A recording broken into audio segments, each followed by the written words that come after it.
Hello everyone and welcome to another video. So my water heater here failed. It started leaking, so I replaced it with a brand new one. I installed this myself. But now what I'm curious to do is I want to do a little bit of a dissection, and let's cut open this water heater just to see what's inside and why it failed. So if that sounds like fun, let's go ahead and throw this water heater down in the middle of the garage floor and start cutting into it.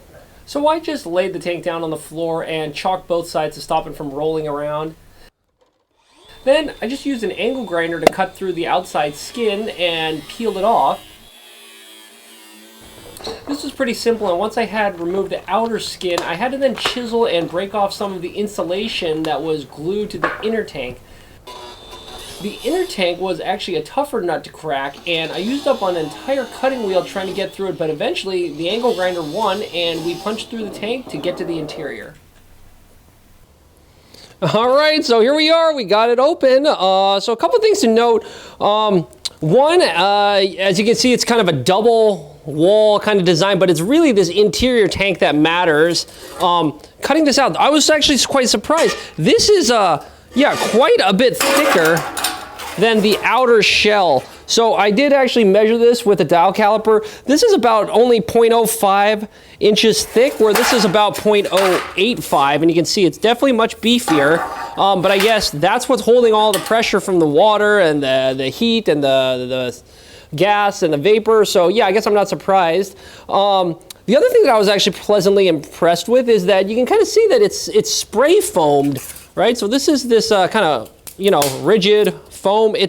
I thought it might have been something similar, like just plain old insulation that you might find on in your walls, but no, it's much better. It's actually, spray foam, so that's nice.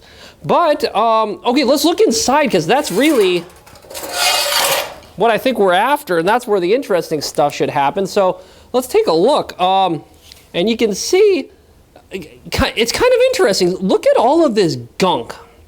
So I guess I should have drained this.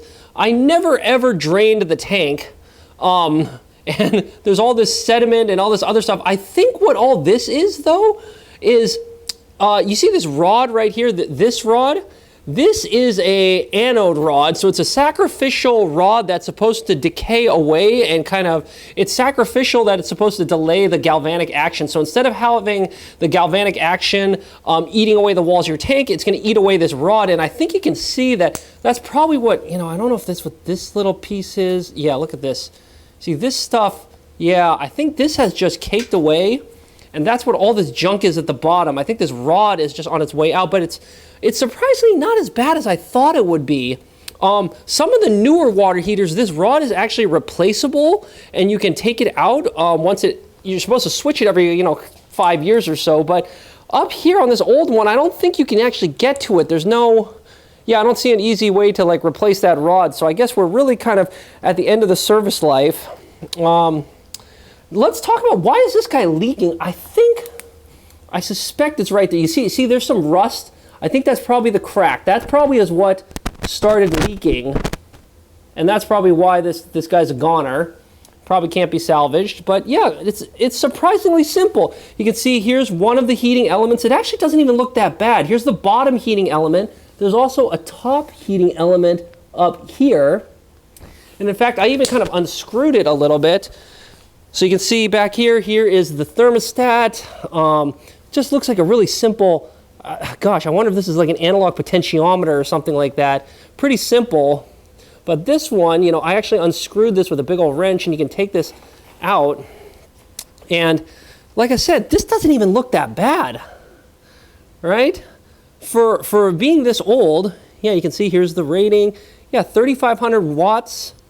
200 volts. Yep, that's exactly what we were expecting. It's just, this is basically the same thing that's inside your electric oven, right? It's just a heating element.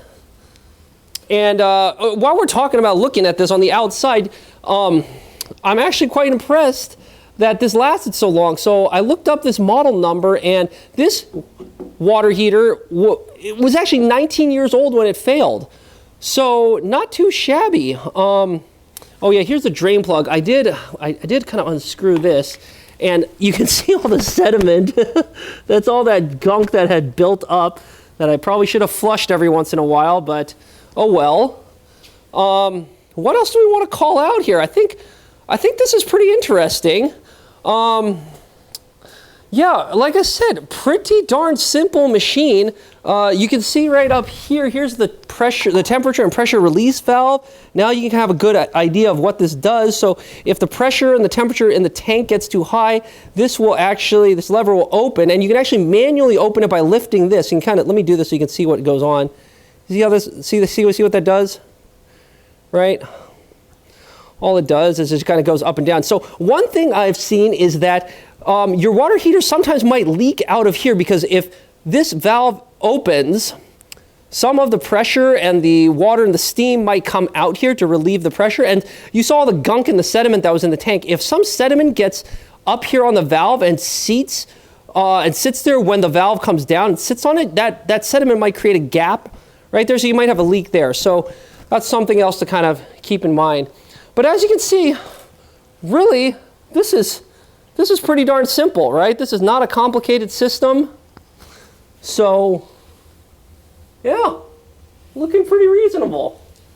But anyway, I thought that was kind of fun to disassemble and tear apart this water heater and see why it failed.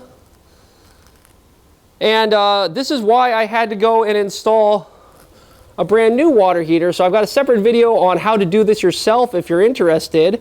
But yeah, that's why I ended up doing it. So here we go. So now, I guess it's probably time to take this thing to the dump. So anyway, quick video. I thought this might be fun just to see what happens and what's inside a water heater and how this thing works. And yeah, that's probably about it. So with that, I think we'll sign off. I hope this is helpful. Thanks. Bye.